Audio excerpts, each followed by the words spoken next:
Morning dear students. इस class में अपने सेंटेंस कनेक्टर को डिस्कस करेंगे जो कि अपने प्रीवियस क्लास में डिस्कस कर चुके हैं।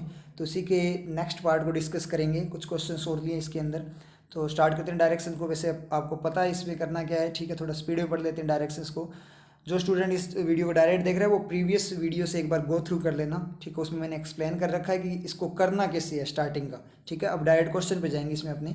इन each question there are two statements which can be combined into a single statement in a number of different ways without changing their meaning. मतलब बिना मीनिंग चेंज किए हुए क्या करना है, टू स्टेटमेंट है उनको क्या करना है, कंबाइन करना है। Below them are given 3 probable starters of such combined sentence.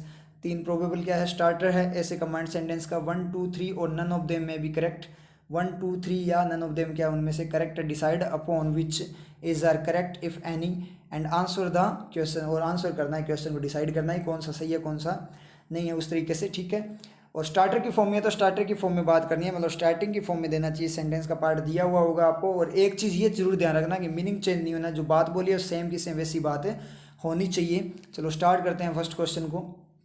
Food inflation is touching 20%। Food inflation जो है, महंगाई है, वो क्या कर रही है, टच कर रही है 20% को, ठीक है। मतलब अपनी लैंग्वेज मीनिंग लें तो फूड इन्फ्लेशन क्या हो रही है आपकी, बढ़ रही है, ठीक है। The government will have to tighten monetary policy to prevent further rise. Further rise को, बढ़ोतरी को रोकने, आगे बढ़ोतरी को रोकने के लिए गवर्नमेंट को क्या करना पड़ेगा, मॉनेटरी पॉलिसी को टाइट करना पड़ेगा, मतलब मजबूत करना पड़ेगा, ठीक है। ये भी बात सही है। तो दो बातें हुई, क्या हुई, एक तो फूड इन्फ्लेशन बढ़ रही है और गवर्नमेंट क्या करेगी, मॉनेटरी पॉलिसी को क्या करना है, थोड़ा स्ट्रॉन्ग बनाना है, क्या करने के लिए, फूड इन्फ्लेशन को रोकने के लिए ऐसे काम कर रहा है। ये करना पड़ेगा, मतलब फूड इन्फ्लेशन को रोकने के लिए सेंसिबल मीनिंग में आप बात लो तो, ठीक है, डायरेक्ट ही पता लग जाएगा। ए ऑप्शन को देखें, ऑल दो फूड इन्फ्लेशन इज। अब कॉन्ट्रेरी दिए यहाँ पे, ये अपोजिट कॉन्ट्रेरी होती है। हालांकि ऐसा था फिर भी ऐसा हुआ, मतलब उस बात के अकॉर्डिंग ऐसा नहीं होना चाहिए था, फिर भी उसके अपोजिट बात होगी, ठीक है, ऐसे बोलते हैं। हालांकि फूड इन्फ्लेशन क्या हो रही है आपकी, मीनिंग लो बढ़ रही है, फिर भी गवर्नमेंट को मॉनेटरी पॉलिसी तैयार करनी पड़ेगी, टाइट करनी पड़ेगी मॉनेटरी पॉलिसी को।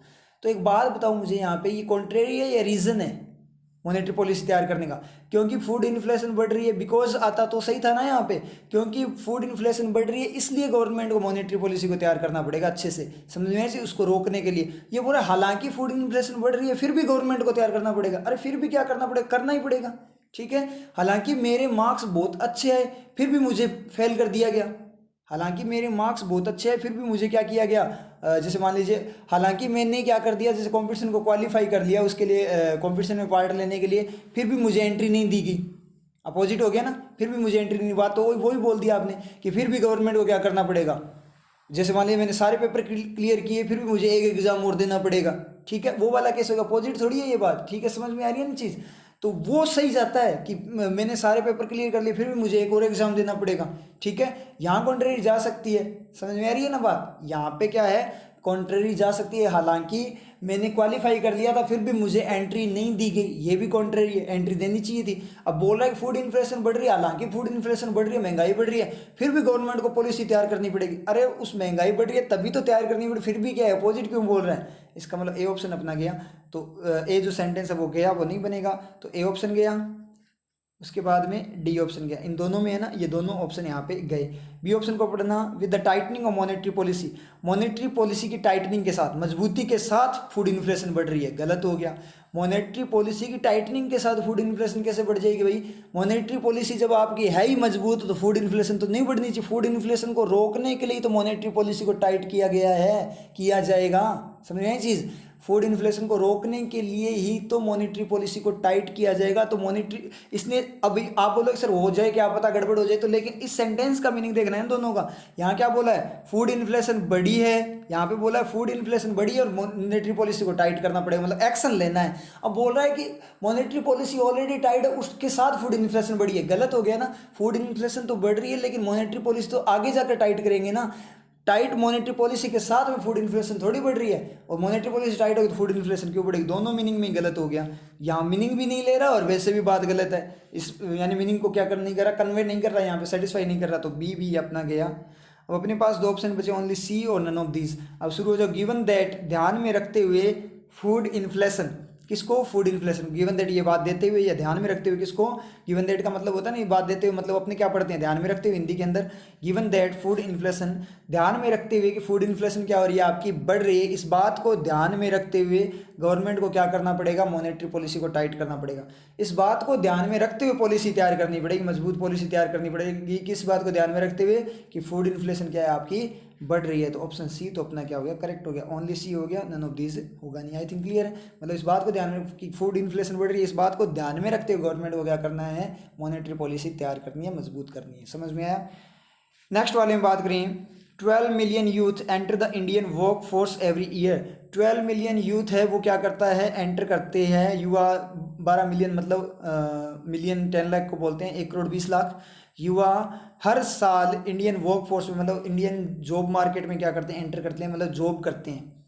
हर साल 1 करोड़ 20 लाख लोग क्या करते हैं, जॉब में जाते हैं, जॉब में एंटर करते हैं। 80% of these youth are unskilled. इस यूथ का, युवाओं का क्या है, 80% अनस्किल्ड है, मतलब उनको कुछ नहीं आता। अनस्किल्ड का मतलब उनको चीज़ें क्लियर नहीं है, ठीक है, जिस फील्ड में जा रहे हैं उसके बारे में नॉलेज ही नहीं है, वो उनको हैंडल ही नहीं कर पाते। जैसे मान लीजिए बैंक में कोई जा रहा है, क्या हो गया, सेलेक्ट हो गया, उसको कुछ आता ही नहीं है, बैंकिंग के बारे में कुछ नॉलेज ही नहीं है। तो इस तरीके से बात करें, अनस्किल्ड है 80% इसका। शुरू कर देते हैं, मतलब अपने मेन लैंग्वेज में बात करें तो क्या उनको कुछ नहीं आता, ठीक है, बहुत कम आता है या कुछ नहीं आता, कुछ नहीं आता, पढ़ो एक बार। वाइल 80% अनस्किल्ड है, मतलब कुछ नहीं आता। वाइल 80%, जबकि 80% को कुछ नहीं आता, फिर भी 1 करोड़ 20 लाख युवा जॉब में जाते हैं। कॉन्ट्रेरी कैसे हुई भाई, कॉन्ट्रेरी तो नहीं है ना वाइल की। क्यों हुई कॉन्ट्रेरी, क्योंकि 1 करोड़ 20 लाख 80% को नहीं आता, 20% को तो आता है ना, तो वो तो जाएंगे ना जॉब में। ये तो सबको ही ले रहे हैं, 1 करोड़ 20 लाख पूरे पूरे को ले रहे हैं। 80% को कुछ नहीं आता, फिर भी 1 करोड़ 20 लाख लोग क्या कर रहे हैं, वहाँ पे जॉब करने जाते हैं। तो वो 20% का क्या करूँ, उनको तो आता है ना। तो वैसे भी गलत हो गया और वैसे भी गलत हो गया। कैसे गलत होगा, अगर और ज़्यादा डीप वे में सोचें कि जबकि 80% को कुछ नहीं आता, फिर भी वो जॉब करने जाते हैं, तो जॉब करने तो जाएंगे ही, घर पे थोड़ी बैठ जाएंगे, हमें नहीं आता तो हम तो जॉब नहीं करेंगे। जॉब तो सारी, अर्निंग तो सबको चाहिए ना, जीविका तो सभी चलाना चाहते हैं ना, लिविंग तो अर्न करनी है ना सभी को, घर तो सभी को चलाना है, सैलरी तो सबको चाहिए, पेमेंट तो सबको चाहिए ना। समझ भी आ रही है ना बात। तो उस तरीके से गलत हो गया। कॉन्ट्रेरी वाइल क्या है, वाइल का कोई मीनिंग ही नहीं है। जबकि 80% को कुछ नहीं आता, फिर भी जॉब करने चले जाते हैं। जबकि 80% स्टूडेंट को कुछ नहीं आता क्लास में, फिर भी है ना वो क्लास लगाने आ जाते हैं। तो क्लास लगाने तो आएंगे ही वो। जबकि 80% स्टूडेंट को कुछ नहीं आता, मतलब इतना नॉलेज नहीं है, टॉपिक क्लियर नहीं है, फिर भी वो एग्जाम देने जाते हैं। तो एग्जाम देने तो वो जाएंगे ही। अपोजिट कॉन्ट्रेरी आ रही है ना, पैरेलल मीनिंग लेकर देखो तो एग्जाम देने तो वो जाएंगे ही। पैरेलल सेंटेंस लिया ना आपने कि जबकि 80% स्टूडेंट को कुछ नहीं आता, फिर भी इतने 1 करोड़ 20 लाख स्टूडेंट है ना पेपर देने चले जाते हैं। तो 20% तो वैसे ही जाएंगे, उनको तो आता है, और 80% भी तो जाएंगे। ना आता है तो क्या हुआ, वो तो एग्जाम तो देने जाएंगे। हाँ, ऐसे बोल सकते हो कि 80% को कुछ नहीं आता, फिर भी आप उनको जॉब देते हो 1 करोड़ 20 लाख को। तो ये बोल सकते हो कि 80% को कुछ नहीं आता, फिर भी उन 80% को जॉब देते हो, वहाँ भी ये गलत हो गया।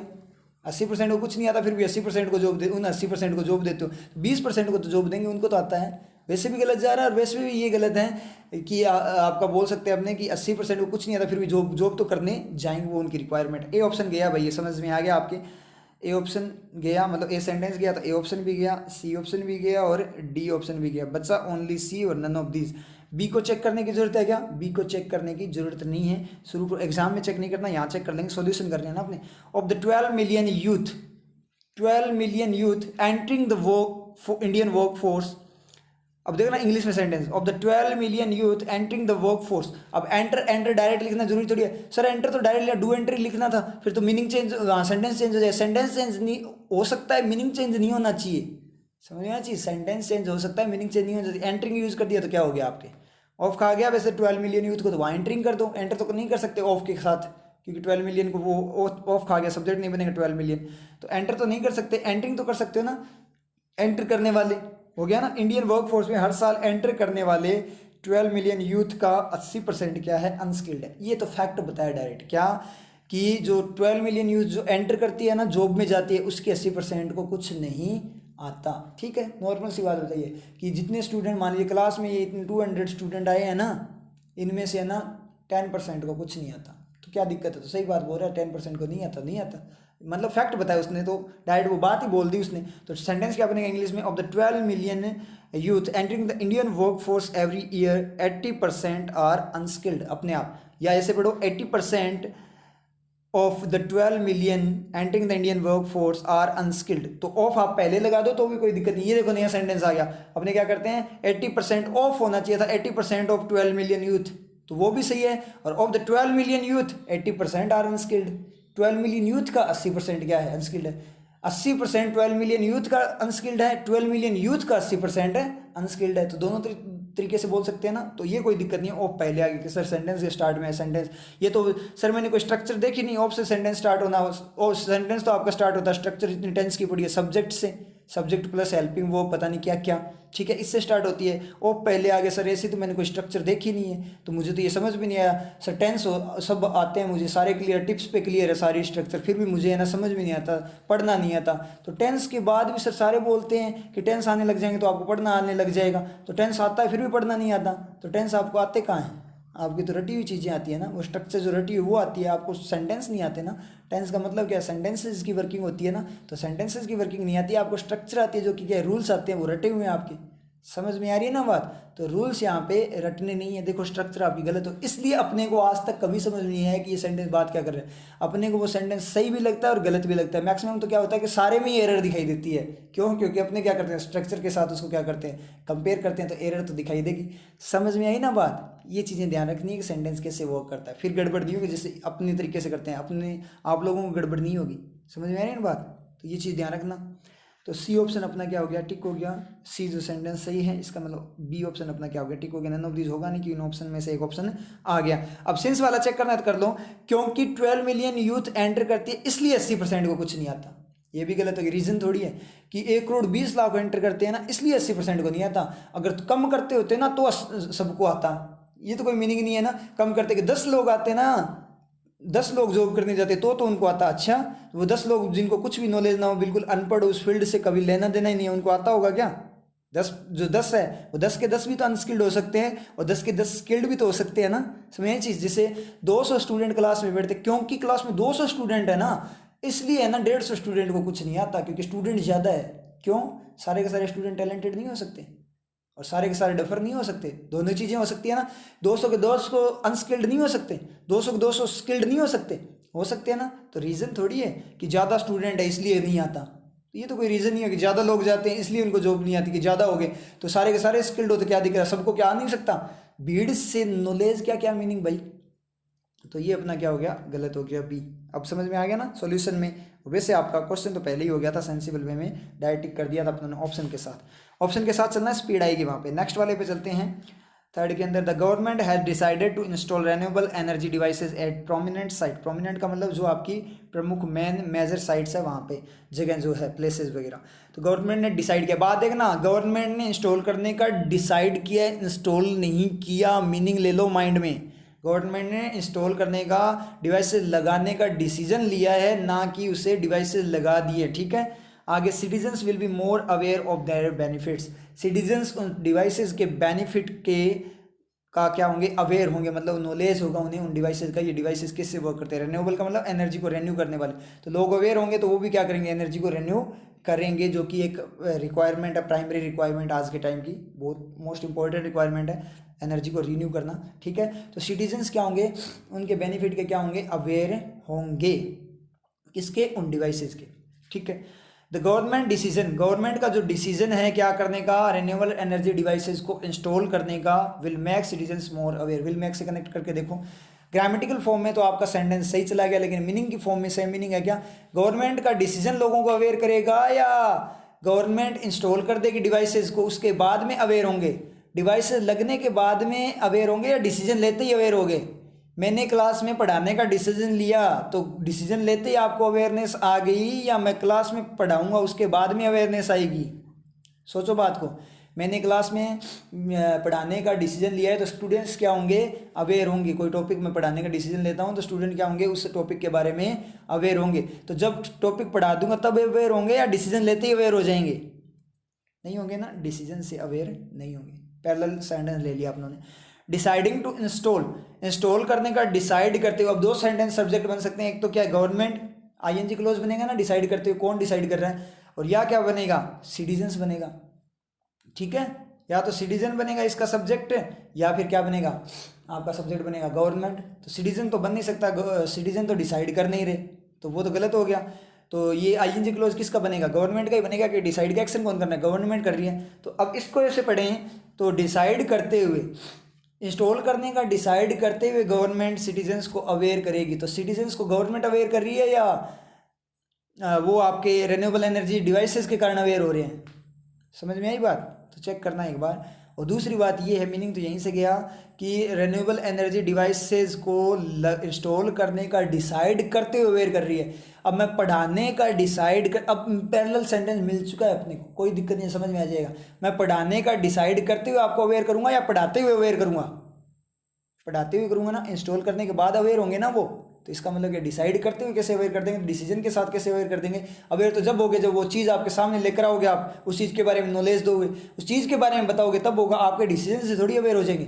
मैं पढ़ाऊंगा तब अवेयर होगे, या मैं डिसाइड करते हुए आपको अवेयर करूंगा कि पढ़ाने का मैं डिसाइड कर रहा हूँ, साथ साथ डिसाइड कर रहा हूँ, साथ में अवेयर कर दिया? नहीं होगा, होगे ना अवेयर। अवेयर तो टॉपिक करवाने के बाद होगे ना, वो टॉपिक सामने आएगा। तो इसका मतलब ये भी क्या है अपना, गलत है। अब एक चीज़ बोलेंगे सर ये डिसाइडिंग अगर आपका जेरेंट हो जाए तो फिर तो सही हो जाएंगे ना। तो जो क्या है, इंस्टॉल करने की जो डिसाइडिंग है ना गवर्नमेंट के द्वारा, वो लोगों को अवेयर करेगी। तो डिसाइडिंग अवेयर थोड़ी कि वो डिसीजन थोड़ी अवेयर करेगा। इसका मतलब क्या है, जेरेंट की फॉर्म में भी गलत ही है, मीनिंग सेम नहीं जा रहा, डिसीजन अवेयर नहीं करा।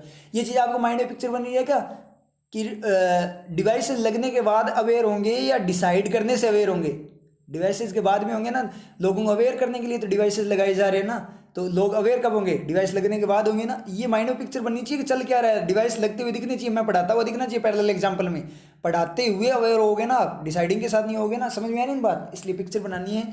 बिल्कुल इजी पैटर्न है, कोई दिक्कत वाली बात नहीं। ट्रिकी पैटर्न है, नेगेटिव करवा देता है, लेकिन अगर पिक्चर बनाकर सेंसिबल वे में करोगे तो नेगेटिव नहीं करवाएगा, फिर आपके मार्क्स बनेंगे। और ईजी पैटर्न है ये, बिल्कुल समझ में आया।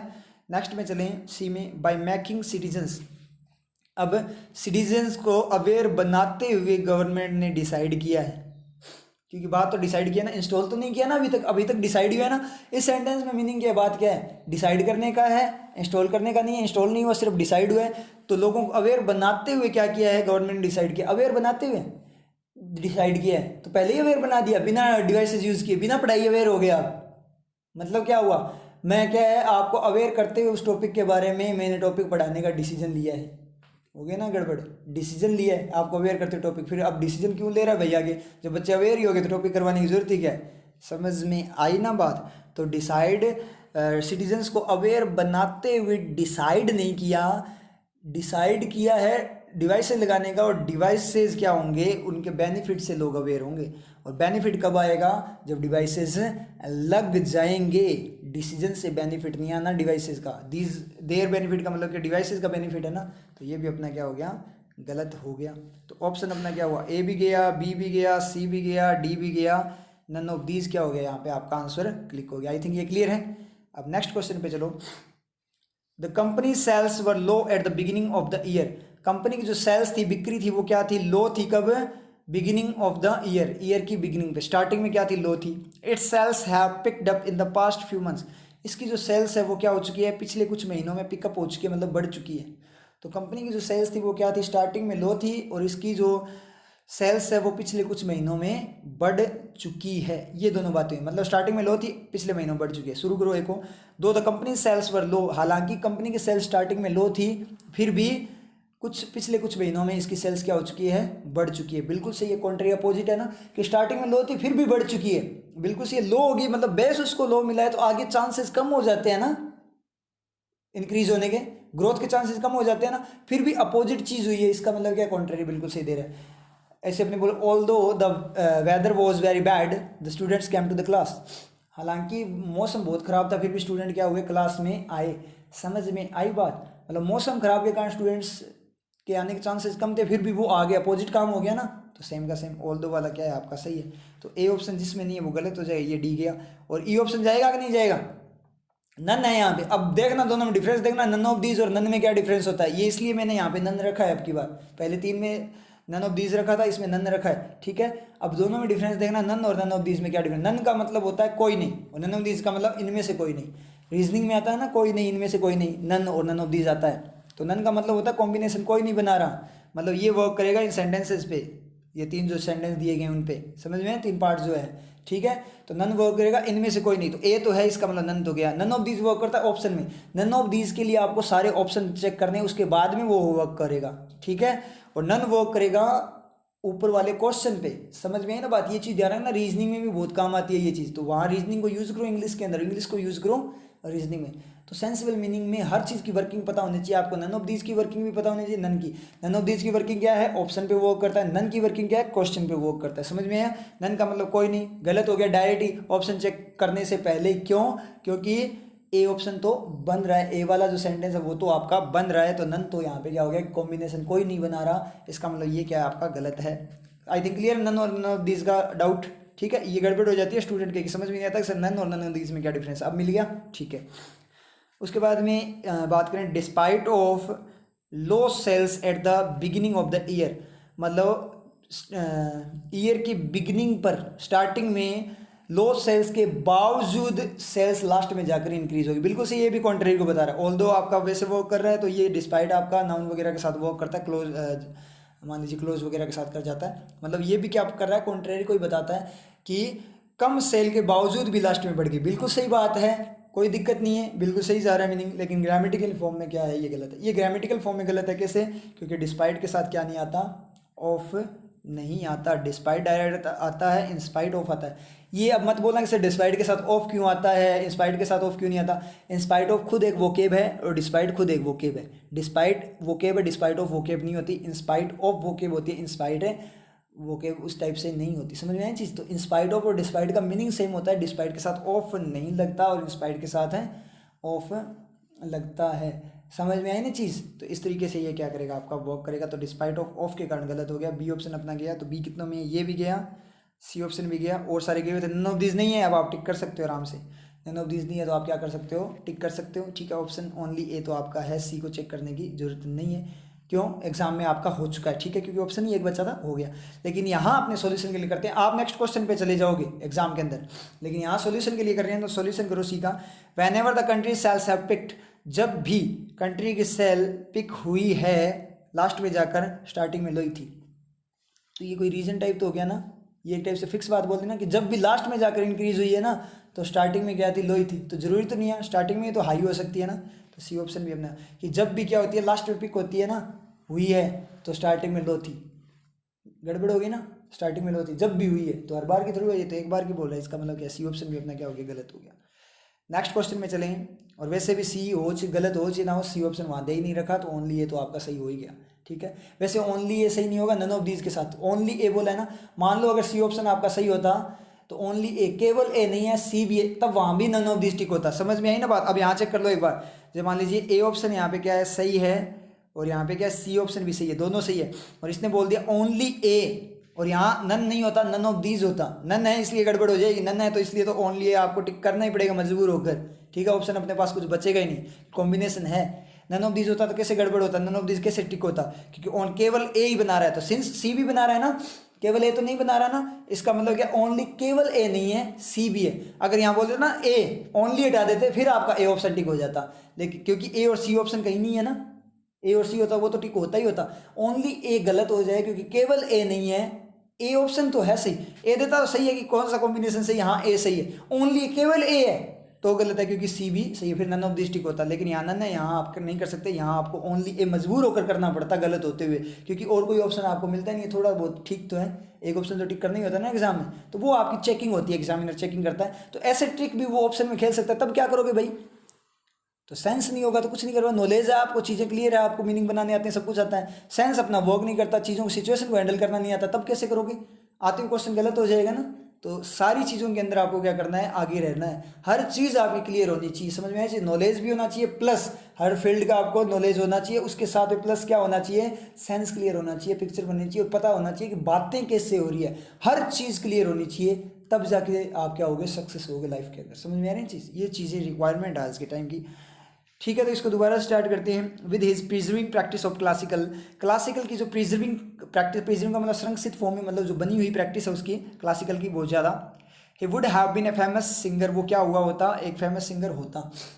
अपनी क्लासिकल की प्रिजर्विंग प्रैक्टिस के साथ, शानदार वाली प्रैक्टिस के साथ वो एक फेमस सिंगर होता। He lacks melody in his voice, वो क्या, उसकी आवाज़ में क्या है? मधुरता की कमी है, मिठास की कमी है। तो दो बातें हुई, प्रैक्टिस के साथ वो सिंगर होता, मतलब प्रैक्टिस के कारण वो सिंगर होता, उसकी आवाज़ में कमी है, ये दो बातें हैं। Had his voice been melodious, अगर उसकी आवाज़ मधुर होती तो प्रैक्टिस के साथ वो क्या होता, फेमस सिंगर होता। तो क्या होगा सेंटेंस इंग्लिश में, had his voice been melodious with his preserving practice of classical he would have been a famous singer. बिल्कुल सही जा रहा है आपका, ग्रामेटिकल फॉर्म में सही जा रहा है, मीनिंग की फॉर्म में सही जा रहा है क्या, मीनिंग में वैसे सही जा रहा है, लेकिन सेम मीनिंग कन्वे कर रहा है क्या, मीनिंग चेंज हो रहा है कि नहीं हो रहा है, ये चेक करना है, मीनिंग चेंज हो रहा है कि नहीं हो रहा। तो मीनिंग चेंज हो रहा है क्यों, क्योंकि रियलिटी क्या है, उसकी आवाज़ में कमी है, और बोल क्या रहा है, उसकी आवाज़ में कमी ना होती तो ऐसे होता। अब समझना इस चीज़ को कि क्या हुआ। अपने यहाँ पे बात करें कि with his practice he would have been selected, अपनी प्रैक्टिस के साथ वो एग्ज़ाम में सेलेक्ट होता। ही वॉज लेट, वो लेट था। समझ में ये चीज़ कि अपनी प्रैक्टिस के साथ वो क्या होता, आपका एग्ज़ाम में सेलेक्ट होता, लेकिन वो क्या था, लेट था, इसलिए सेलेक्ट नहीं हो, पेपर ही नहीं दे पाया। तो क्या हुआ, अपनी प्रैक्टिस के साथ वो पेपर क्लियर कर जाता, लेकिन वो लेट था ना। अब यहाँ क्या बोलोगे, अगर वो टाइम पे पहुँच जा, अगर लेट ना होता, अगर वो लेट ना होता तो पेपर क्लियर हो जाता उसकी प्रैक्टिस के साथ, बिल्कुल सही बात है। लेकिन रियलिटी क्या है, लेट था ना, रियलिटी क्या है, लेट था ना, रियलिटी की आवाज़ में मधुरता नहीं है ना। तो आप अपोजिट बात क्यों बोल रहे हो, अपोजिट बात बोल देना कि उसकी रियल तो क्या है कि उसकी आवाज़ में मधुरता नहीं है। आप बोल रहे हो अगर होती होती तो देखी जाती, अलग बात है। अगर मैं लेट था, ट्रेन में कैच नहीं कर पाया, ट्रेन नहीं पकड़ पाया, मैं लेट था ना, रियलिटी क्या है, मैं लेट था, ट्रेन नहीं पकड़ पाया। अब आप बोलोगे सर अगर है ना लेट ना होते ना, आप टाइम पे पहुंच जाते, अगर लेट ना होते तो ट्रेन पकड़ लेते। हाँ सही बात है, लेकिन मेरी बात, मैंने क्या दो बातें बोली, मैं लेट था, मैं ट्रेन पकड़ नहीं पाया। तो आप मेरी बात आपको बतानी है ना, आप बोलेंगे अगर सर लेट ना होते ना तो ट्रेन पकड़ लेते, वो तो अपोजिट बात है। तो मेरी बात कहाँ बता रहे हो, सेम मीनिंग कहाँ आ रहा है, आप तो अपनी बात रख रहे हो अलग से। तो ये बात तो आपने अलग से बोल दी, ऊपर वाली बातों को कहाँ कन्वे कर रहा है, ऊपर वाली बातों के अकॉर्डिंग तो क्या उसके बाद मधुरता नहीं है, और आप बोल रहे हो अगर होती, तो वो आपकी बात है, ऊपर वाली बातें नहीं है। तो दोनों बातों को कनेक्ट नहीं कर रहा ना, ऊपर वाली बातों को सेम मीनिंग नहीं दे रहा ना, अलग बात आ गई, हो गया गलत ये ऑप्शन। वैसे आप पढ़ोगे तो सही लगेगा आपको, लेकिन पिक्चर तो बनाओ ना माइंड में, बोल क्या रहा है, पिक्चर क्या है, आपको फिक्स पता है कि उसकी आवाज़ में कमी है, तो बात वही बतानी है कि उसकी आवाज़ में कमी है, ये नहीं बताना अगर ना होती तो। वो अपोजिट बात आपकी तरफ से बना दी आपने, बात बोलने में मस्त लग रहा है, लेकिन टिक मत कर देना, टिक करने में मस्त बिल्कुल भी नहीं है, गड़बड़ करवा देगा। ठीक है, बी में चलें, दो, his voice is not melodious, हालांकि उसकी आवाज़ मधुर नहीं है, फिर भी वो प्रैक्टिस के साथ सिंगर बन सकता था। हालांकि उसको इतना नॉलेज नहीं है, ठीक है, फिर भी प्रैक्टिस के साथ वो एग्ज़ाम क्लियर कर जाता। हालांकि उसे हर टॉपिक का नॉलेज नहीं है, फिर भी प्रैक्टिस के साथ वो क्या कर जाता, एग्ज़ाम क्लियर कर जाता। कॉन्ट्रेरी है बिल्कुल कि नॉलेज नहीं है तो एग्ज़ाम क्लियर नहीं होना चाहिए था, लेकिन फिर भी प्रैक्टिस मेहनत के कारण एग्ज़ाम क्लियर कर जाता। मतलब ज़्यादा उसको नॉलेज नहीं है, इतना टैलेंटेड नहीं है, एवरेज स्टूडेंट है, ठीक है, उसके अकॉर्डिंग, एवरेज स्टूडेंट के अकॉर्डिंग तो एग्जाम क्लियर नहीं होना चाहिए था उसके अकॉर्डिंग। अगर अपनी बात करें, टैलेंटेड भी बैठे थे बहुत सारे, लेकिन प्रैक्टिस के साथ वो क्या कर गया, अपना मेहनत के साथ क्लियर कर गया, इतना नॉलेज ना होते हुए भी। तो बिल्कुल सही बात है कि हालांकि उसकी आवाज़ में मधुरता नहीं है, फिर भी प्रैक्टिस के साथ वो क्या हो जाता, एक फेमस सिंगर बन जाता। ठीक है, बन गया होता या बन जाता, समझ में आई चीज़, बिल्कुल सही है, कॉन्ट्रेरी दे रहा है, अपोजिट। नेक्स्ट में अपने बात करें, since he lakhs preserving practice, क्योंकि उसकी प्रैक्टिस में कमी है, प्रिजर्विंग में जो संरक्षित प्रैक्टिस है, क्योंकि उसकी प्रैक्टिस में कमी है, इसलिए उसकी आवाज़ में मधुरता नहीं है, या फिर मान लीजिए वो फेमस होता। कोई मीनिंग नहीं आ रहा ना, डायरेक्ट ही गलत हो गया, मीनिंग लाने की जरूरत ही नहीं है। उसकी प्रैक्टिस में कमी है, कमी उसकी प्रैक्टिस में है या आवाज़ में कमी है, मधुरता में कमी है, आवाज़ की मधुरता में कमी है ना, प्रैक्टिस में तो कमी नहीं है ना, प्रैक्टिस तो उसके पास है। तो ये तो डायरेक्ट मीनिंग गलत ले रहा है, बिल्कुल बात ही बिल्कुल गलत बोल रहा है, गलत हो गया। कमी आपकी मधुरता में उसकी आवाज़ की, और आप बोल रहे हो क्या है, प्रैक्टिस में कमी है, तो गलत हो गया सी ऑप्शन। तो यहाँ पे क्या रहेगा, ओनली बी टिक हो जाएगा, ए ऑप्शन गया, सी ऑप्शन गया, डी गया, नन तो वैसे ही गया क्योंकि क्या था आपका बी सही था, तो ओनली बी क्या हो जाएगा, यहाँ पे टिक हो जाएगा। तो ऑप्शन अपना क्या हो जाएगा, ऑप्शन बी। समझ में आया। तो ये वाला पैटर्न क्या है थोड़ा ट्रिकी, कोई दिक्कत वाली बात नहीं है, थोड़ा सा ट्रिकी है, लेकिन अगर पिक्चर बनाकर और बातों के फैक्ट को साथ में रखोगे कि उसने बोला क्या, उस बात को फिक्स करके माइंड के अंदर, उस बात का मीनिंग माइंड में फिक्स करके करोगे तो बहुत इजी पैटर्न है और मजे भी आते हैं करने में। समझ आए चीज़। तो अवेयरनेस रखनी है, माइंड में पिक्चर बनानी है और सेंस की फॉर्म में चीज़ों को करना है। 100% गारंटी है, कभी मात नहीं खाओगे इस पैटर्न के अंदर, ये गारंटी है। लेकिन ऐसे ही इनसेंसिबल वे में हवा में उड़ते हुए करोगे स्पीड के साथ, फिर गड़बड़ कर जाएगा। यहाँ आपको थोड़ा सोचना पड़ेगा और डीप सोचना पड़ेगा, बातों को फिक्स करना पड़ेगा, माइंड में पिक्चर फिक्स करनी पड़ेगी, रियल में है क्या, उसके अकॉर्डिंग आपको आंसर देने। ऐसे नहीं कि दूसरी बात आपने पढ़ी, वो आपको सही लगी, आपने टिक कर दी, उस दोनों बातों का मीनिंग भी साथ में रहना चाहिए, मीनिंग चेंज नहीं होना चाहिए। ये चीज़ आप ध्यान रखना। समझ में आई चीज़? तो आई थिंक क्लियर है, प्रैक्टिस करते रहो इस पैटर्न की, ठीक है? आई थिंक क्लियर आपके, ठीक है? प्रैक्टिस करते रहो, ठीक है? फिर मिलते हैं नेक्स्ट क्लास में। सुराही इस जल को शीतल रखने में सहायक सिद्ध होती है, परंतु यदि यही जल इस सुराही में कई दिन तक पड़ा रहे तो सड़ जाता है, और जो जल आपकी प्यास बुझा सकता था वही आपको अस्वस्थ बना देता है। इसलिए ये आवश्यक है कि सुराही के जल को नियमित रूप से बदला जाए। इसी प्रकार जीवन में भी आप कितनी भी बड़ी सफलता क्यों ना प्राप्त कर लें, परंतु यदि आप अपने कार्य क्षेत्र में स्वयं पर परिश्रम करना छोड़ देते हैं तो धीरे धीरे इस सुराही के जल की भांति आपके गुण और आपकी शक्तियां भी आपको छोड़ देते हैं। इसलिए स्मरण रहे, कितनी भी बड़ी सफलता क्यों ना प्राप्त करें, परंतु स्वयं पर परिश्रम करना ना त्यागें, क्योंकि तभी आप सफलता से प्राप्त फल के रस का आनंद उठा पाएंगे। क्योंकि अथक और कड़े परिश्रम का स्वाद सदैव मीठा होता है। नीतियां मेरी, नियति आपकी।